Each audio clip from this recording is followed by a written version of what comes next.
As soon as you start your journey at Codeup, we're going to start with the basics, the fundamentals, the building blocks. So vocabulary, concepts, how those concepts fit and work together, and the data science pipeline that you're going to use the rest of your career.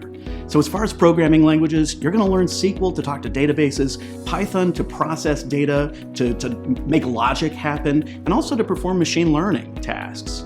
And through the Codeup process, you're going to write hundreds and hundreds and hundreds of exercises, tons of projects that are end-to-end machine learning projects, and you'll write thousands and thousands of lines of code. Promise you that.